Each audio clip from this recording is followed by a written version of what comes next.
guys, welcome back to releasethecraftin. Priscilla here for day 21 of hashtag Poevember 25. That is my month-long Edgar Allan Poe Spooky Season Extender Type Challenge.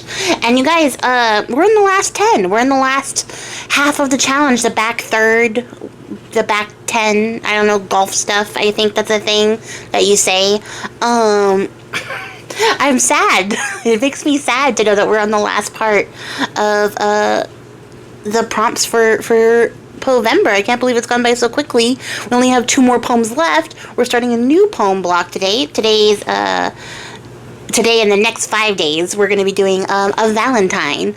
And a Valentine is another one of Poe's love poems, not one of his spooky poems. And it's very difficult to read. I'm just going to tell you guys that off the top, and I'll explain why when we get to the back end and I start telling you guys some of the meanings behind the poem. But we're just going to jump into it. So, without further ado, here is Edgar Allan Poe's A Valentine, which was published in 1850. For her, this rhyme is penned, whose luminous eyes, brightly expressive as the twins of Leda, shall find her own sweet name, that, nestling lies, upon the page, enwrapped from every reader. Search narrowly the lines, they hold a treasure divine, a talisman, an amulet, that must be worn at heart. Search well the measure, the words, the syllables. Do not forget the trivialest point, or you may lose your labor. And yet there is in this no Gordian knot, which one might not undo without a saber.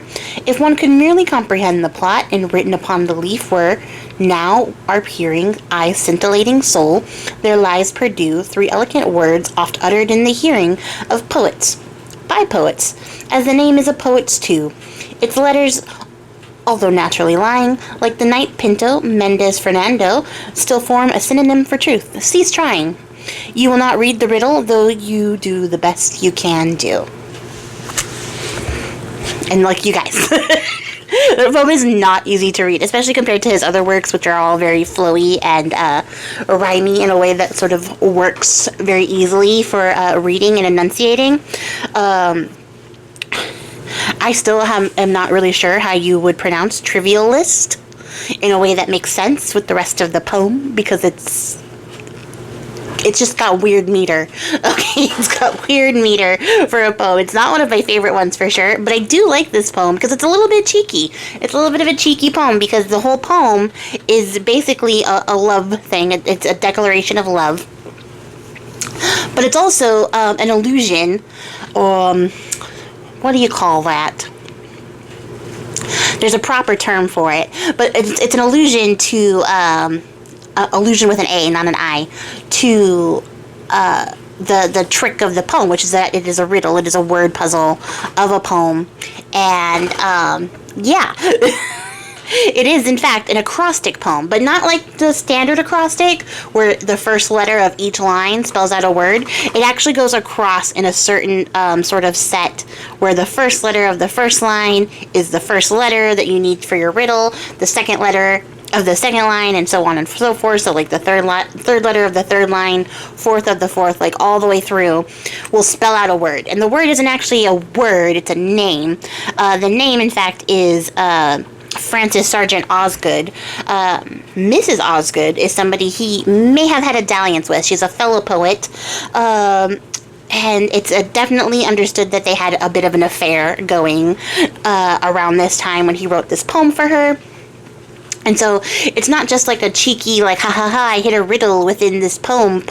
It's also like, ha ha ha, I'm writing a poem for my little mistress, which is fun. But also, Edgar had too much time on his hands when he wrote this. And I kind of wish he had wrote it better. But I also get that the difficulty of writing a poem like this, where you're including a riddle within the riddle itself, which is the poem, is difficult. And I probably could not have done better, so I'm not going to. And I'm not going to state that I could.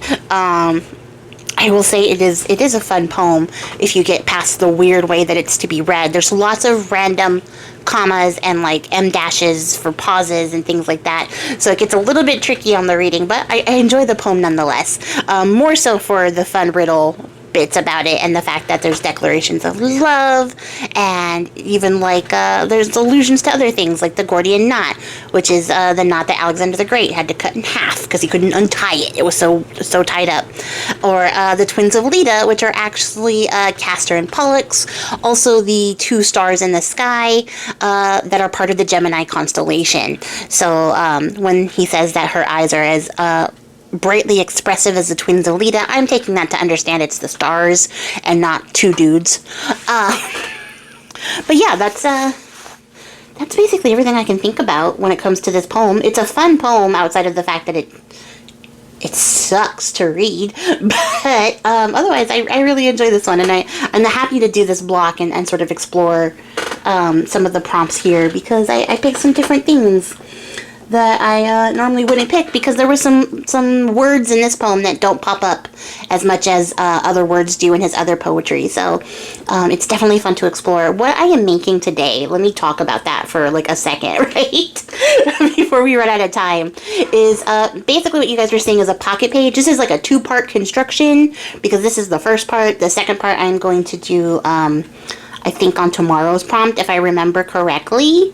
Otherwise, it'll be in this 5-block set that we're in. I can't remember 100% because my brain is still scrambled. I'm making a little pocket page here that's going to be part of the other thing that I do in the future. So you'll see that here. That's why it's like a separate standalone thing, because it's going to be part of something else. So it's not really anything super exciting. It's just a simple way to construct a pocket page, and then how to struggle putting your insert into the page and having to trim it down multiple times. And also the ways in which your corner puncher can fail you. I bought this little corner chomper because I broke my We Are Memory Keepers little big mouth, not big mouth, what's it called? Corner chomper tool. And I don't want to pay the $30 to replace it, because I feel like it shouldn't have broke in so many different ways. Because it did. It broke 3 different ways, which is ridiculous. But like I lost the arm piece on one side, so I was having to eyeball like where I was putting the pages, because there was nothing to catch the other side. And then the little flap for the like dump tray broke. That broke off at some point. And like granted, it does fall off my desk quite a bit. Most of my things do, because my desk is very cluttered, usually when I'm in crafting mode. But yeah, it costs too much to break so easily is essentially what my takeaway was from this tool. So I was like, well, let me try something else to round my corners. And I like this little tiny quarter puncher. I do. It was only like $8, so like I like it even better for that. But sometimes when I think the paper is all the way in there, it's not all the way in there, and it does funky cuts, and I don't like that. I want it to be a lot easier to get the paper all the way in there, and I don't understand what I'm doing wrong. So if you have this punch and you know and understand, let me know. Otherwise, it's just user error, right? But that's going to be it for me tonight, guys. I am going to be back tomorrow for the next edition of Poevember. Check out the hashtag, see what everybody else is making, and check out all the links and stuff in the description below. But that's going to be it for me now, guys. I appreciate your faces and happy crafting. Goodbye!